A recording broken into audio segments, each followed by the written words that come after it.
Hi friend, எல்லாம் எப்படி இருக்கீங்க? இன்றைக்கி பெங்களூர் தொன்னை பிரியாணி எப்படி செய்யலாம்னு பார்க்கலாம் வாங்க. அதுக்கு 1/4 கிலோ மட்டன் எடுத்து வச்சுருக்கேன். சிம்பிளாக செஞ்சு பார்க்கலான்னு 2 டம்ளர் அரிசி ஊற வச்சுருக்கேன் சின்ன டம்ளரில்.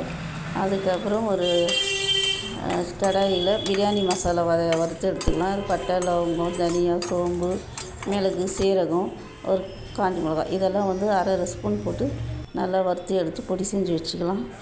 அதுக்கப்புறம் இஞ்சி, பூண்டு, வெங்காயம், பச்சை மிளகாய் இதெல்லாம் போட்டு ஒரு கடாயில் போட்டு கொஞ்சம் நேரம் வதக்கிக்கலாம். இது கூடவே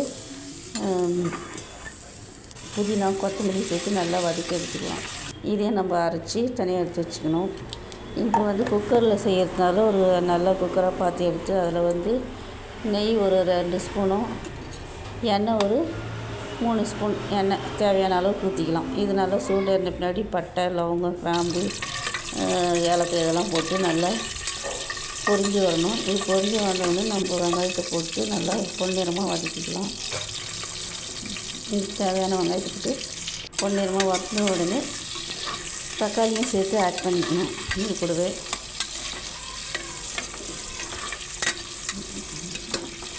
பொன்னிறமாக வதங்கிச்சு பாருங்கள். நல்லா இன்னும் கொஞ்சம் நல்லா வதங்கின பின்னாடி தக்காளி சேர்த்துக்கலாம். தக்காளியும் நல்லா வதக்கி நல்லா அதையும் எண்ணெய் பிரிஞ்சு வர அளவுக்கு அதையும் வதக்கலாம். நம்ம பிரியாணி மசாலா அரைச்சி வச்சுருந்தோம் இல்லையா, அதையும் போட்டு இதோடு நல்லா வதக்கிக்கலாம். இதோடு சேர்ந்து அரைச்சி வச்ச விழுது, அந்த இஞ்சி, பூண்டு, பச்சை மிளகாய், புதினா, கொத்தமல்லி அரைச்சி வச்சுருந்தோம் இல்லையா, அதையும் இதோடு சேர்த்து நல்லா வதக்கி எடுத்துக்கணும். நல்லா எண்ணெய் பிரிஞ்சு வரணும். வாசனையெல்லாம் போன பின்னாடி கையில் கலந்து மட்டன் எடுத்து சேர்த்துக்கணும். அதுவும் நல்லா கொஞ்சம் இந்த எண்ணெயிலே கொஞ்சம் நேரம் நல்லா வதக்கி எடுக்கணும். இது கூட தேவையான உப்பு போட்டு சேர்த்துக்கலாம். இப்போ நான் 1 டம்ளர் அரிசிக்கு 2 டம்ளர் அரிசிக்கு 4 டம்ளர் தண்ணி ஊற்றுறேன். நல்லா கொதிக்கும். இது வந்து நம்ம அப்படியே அரிசி போடக்கூடாது. மறுபடியும் ஒரு குக்கர் மூடி போட்டு அது நான் வீடியோ எடுக்கல போட்டுட்டு அது நல்லா கொஞ்சம் 2 விசில் விட்டு எடுத்துக்கலாம். அதுக்கு முன்னாடி கறி வெந்த பின்னாடி அதுக்கப்புறம் நம்ம அரிசி சேர்த்துக்கலாம். இப்போ நல்லா கறி வெந்துடுச்சு. அது வந்து நம்ம கொதி வந்தோடனே அரிசி சேர்த்துக்கலாம். அரிசி சேர்த்து அதுவும் கொஞ்சம் நேரம் கொதிக்கணும்.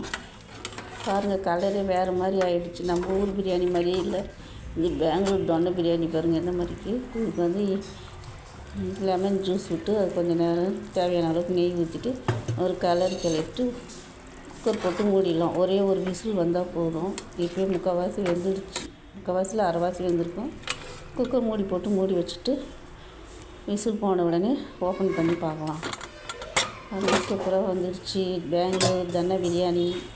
இந்த பிரியாணி நீங்கள் சாப்பிட்ருக்கீங்களா? நான் இது வரையும் சாப்பிட்டதில்ல. இப்போ நானே வீடியோ பார்த்து தான் இது செஞ்சேன். சாப்பிட்டா ரொம்ப நல்லா இருந்துச்சு. ரொம்ப வாசனை கம்மன்னு ஒரு வாசனையாக இருந்தது.